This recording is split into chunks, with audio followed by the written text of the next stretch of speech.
Good afternoon. आज ये line angle का दूसरा टॉपिक है जिसमें एडजेसेंट एंगल, परपेंडिकुलर और बाइसेक्टर ये डिस्कस करेंगे। देखो, सबसे पहले आता है एडजेसेंट। ये थोड़ा सा डिफर है और कहा जाए तो टफ भी है। टफ है नहीं, एक बार समझ लोगे तो क्लियर हो जाएगा। ठीक है, एडजेसेंट एंगल वो एंगल होते हैं जिनमें एक सबसे बड़ी चीज होती है कॉमन वर्टेक्स हो।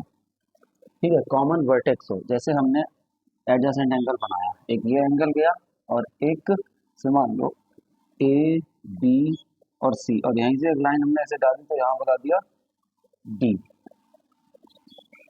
ठीक है, तो एंगल ए बी सी एक एंगल बना हुआ है हमारा। ठीक है, तो इसमें क्या हो गई, दो एंगल बन गया। एक एंगल ए बी डी बन गया और एक एंगल डी बी सी बन गया। एंगल ए बी डी और एंगल डी बी सी, एक हमारा ये एंगल हो गया ये। ठीक है, अल्फा और ये बीटा। ठीक है, तो ये दोनों कैसे हो गए, एडजेसेंट एंगल। कॉमन वर्टेक्स है। ठीक है, दोनों में वर्टेक्स कैसी है, कॉमन। दूसरी चीज क्या होती है कि इसमें कॉमन आर्म होती है। आर्म मतलब एक साइड कॉमन होगी। देखो, ए बी में A B C, A B D और डी बी सी, तो डी बी जो है दोनों में क्या है, कॉमन। तो हम क्या लिखेंगे, कॉमन आर्म या फिर कॉमन साइड। ठीक है, दो चीजें ये हो गई और तीन चीजें होती हैं। और जब कभी भी तीन ही चीजें होंगी तभी हमारा एडजेसेंट एंगल होगा, अदरवाइज वो एडजेसेंट एंगल नहीं होगा। अगर उसमें दो कॉमन वर्टेक्स है, कॉमन वर्टेक्स, कॉमन आर्म है और कॉमन नॉन कॉमन साइड नहीं है, other the side of common angle. ठीक है, तो यहाँ पे क्या होगा, non common arm either the side of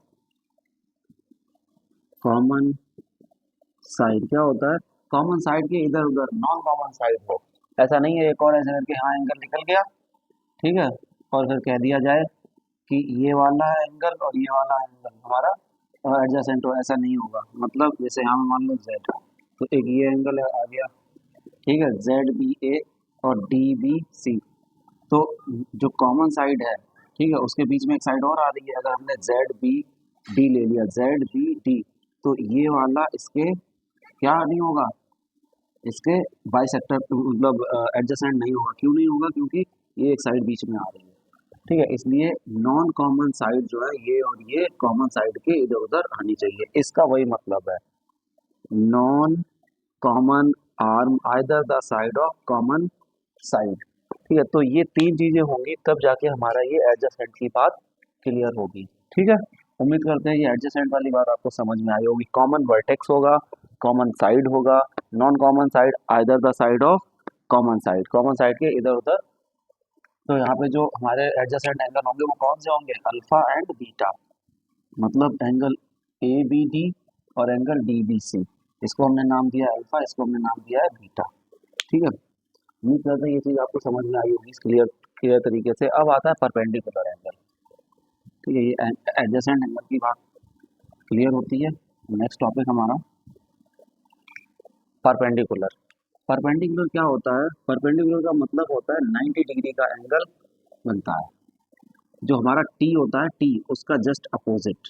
ठीक है, इसमें क्या होता है, जैसे मान लो एक लाइन हमने ए बी ड्रॉ करी है, ए बी, और एक लाइन यहाँ से सी डी ऐसे आ रही है। ठीक है, परपेंडिकुलर का मतलब हमने आपको बताया 90 डिग्री। और एक लाइन सीधी यहाँ ऊपर से आ रही है, कैसी, वर्टिकल। तो वर्टिकल लाइन जब सीधी आ रही है, पी क्यू। ठीक है, तो इसको हम लिखेंगे P Q perpendicular A B. इसका मतलब हो गया है ये भी 90 डिग्री है और ये भी 90 डिग्री है। समझ गए, तो ये दोनों 90 डिग्री हैं। और ए बी हमारा स्ट्रेट लाइन में बताया आपको, ए बी हमने एक लाइन ड्रॉ करी, उस पर एक परपेंडिकुलर एक बाई क्या बोलते हैं उसको, वर्टिकल लाइन मैंने डाल दी, तो उसको 90 डिग्री 90 डिग्री, तो ये परपेंडिकुलर का परपेंडिकुलर के नाम से जाना जाता है। इसमें क्या होता है, दोनों एंगल का सम 180 होता है। जैसे angle A Q A Q P, equals to angle P Q V. ठीक है, ये दोनों चीजें हो जाती हैं। ठीक है, परपेंडिकुलर के बाद आता है हमारा बाइसेक्टर। ठीक है, ये क्या आता है नेक्स्ट, बाइसेक्टर। तो बाइसेक्टर में क्या होता है, बाइसेक्टर क्या होता है, जैसे किसी भी साइड या एंगल या एनीथिंग, किसी भी साइड या एंगल को, किसी भी साइड या angle divided into two equal part. ठीक है, दो इक्वल पार्ट में डिवाइड होता है, तो ये हमारा क्या होता है, बाइसेक्टर। जैसे आपने ये लाइन दी, ठीक है, ए और बी, इसको बीचों बीच में हमने एक लाइन ऐसे ऐसे सुनिए, एक और एक यहाँ से ए बी हो गया, यहाँ पे ए सी हो गया। अब ये एंगल अगर हमारा 30 डिग्री बन रहा है, ठीक है, 30 डिग्री बन रहा है, अगर हमने यहाँ से एक बाइसेक्टर डाला, ठीक है, बाइसेक्टर ए डी, अगर हम देखें A D bisector of angle B A C, तो क्या होगा, बी ए सी को दो हिस्सों में बांटेगा, सी ए डी, और एक एंगल क्या बांटेगा, B A D, B A D, और दोनों क्या होंगे, इक्वल होंगे। ठीक है, तो पूरा 30 था, तो ये कितना कितना डिग्री हो गया, 15-15 डिग्री हो गया।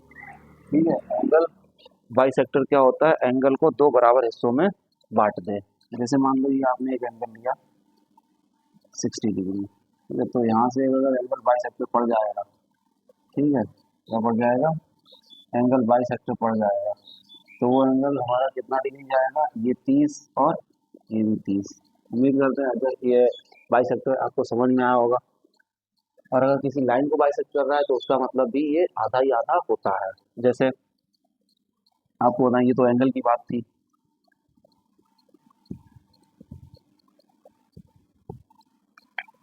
जैसे मान लो हमारे पास एक रोम्बस आ गया, ठीक है, तो रोम्बस की जो डायगोनल होती है ऐसे, ठीक है, यहाँ पे,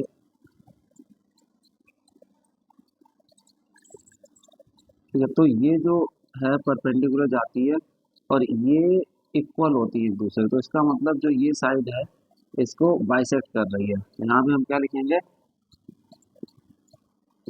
diagonals of rhombus bisect the diagonal, diagonals of rhombus bisect each other.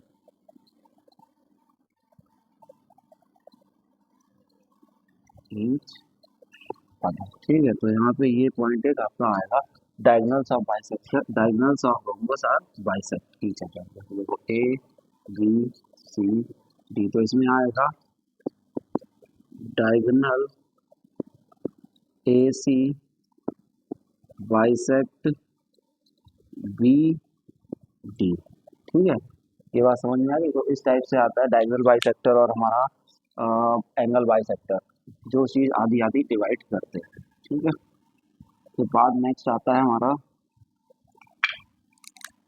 Linear pair.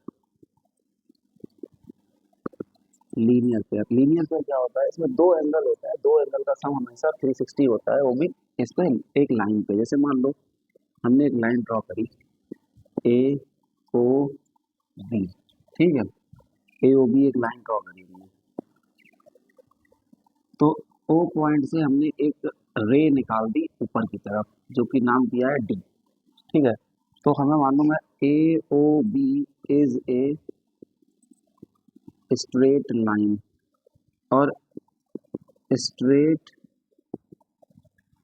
Angle equals to 180 degree. ठीक है, तो यहाँ पे जो पूरा एंगल बनेगा स्ट्रेट लाइन पे, वो पूरा का पूरा कितना होगा, 180 डिग्री। 180 डिग्री होगा स्ट्रेट एंगल पे बनने वाला स्ट्रेट एंगल। तो क्या हुआ कि जैसे हमने एक लाइन डाल दिया, बन गए दो एंगल, एक तो ये एंगल बना और एक एंगल बना ये। अब ये 180 हटा दो, अगर मान लो यहाँ पे x है यहाँ पे y है, ठीक है, तो क्या होगा, x plus y equals to 180 होगा। ठीक है, x plus y equals to 180 हो गया लीनियर पेयर से। ठीक है, ये बात समझ में आ गई। अगर ये दोनों एंगल हमने x और y मान लिया तो इनका दोनों का सम 180 और क्यों स्ट्रेट लाइन पे स्ट्रेट एंगल होता है। ठीक है, अब देखो जरा, अब यहीं पे दोबारा देखना,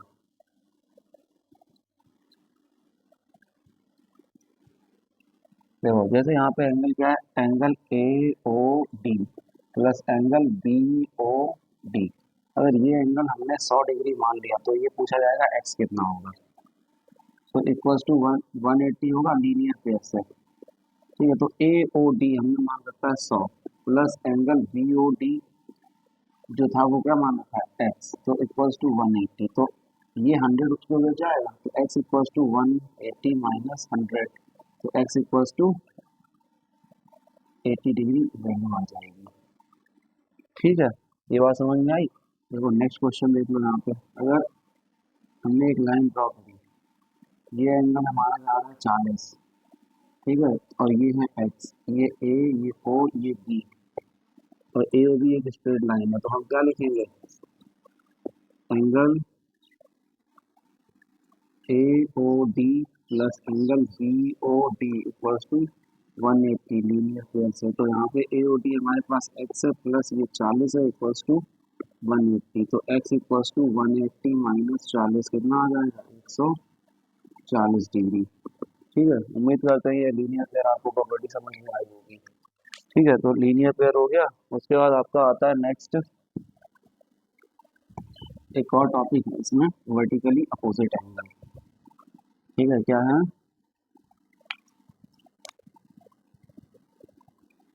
वर्टिकली अपोजिट एंगल। ठीक है, क्या है वर्टिकली अपोजिट एंगल, इसमें क्या होता है, क्रॉस बनता है। क्या बनता है, क्रॉस। इसमें ये एंगल इसके बराबर होगा, ये भी एक्स तो ये भी एक्स, जैसे मान लो ए बी सी डी, तो ये दोनों अपोजिट वाले एंगल क्या होंगे, बिल्कुल इक्वल होंगे। और ये बाई है तो ये भी बाई होगा। ठीक है, तो वर्टिकली अपोजिट में क्या होता है, जैसे ये पॉइंट ओ दे दिया तो A angle A O C equals to angle B O D होगा वर्टिकली अपोजिट एंगल से। Angle A O D equals to angle B O C होगा वर्टिकली अपोजिट एंगल से। ठीक है, ये वाला इसके अपोजिट, ये वाला इसके अपोजिट, तो ये वर्टिकली अपोजिट एंगल हो जाएंगे। जैसे अगर कहा जाए ये एंगल आपको 50 दिया गया तो इधर वाला भी एंगल 50 ही होगा। ठीक है, तो ये वर्टिकली अपोजिट हो गया। इसके कुछ क्वेश्चंस मैं नेक्स्ट वीडियो में सॉल्व करूंगा, तब तक के लिए जय हिंद।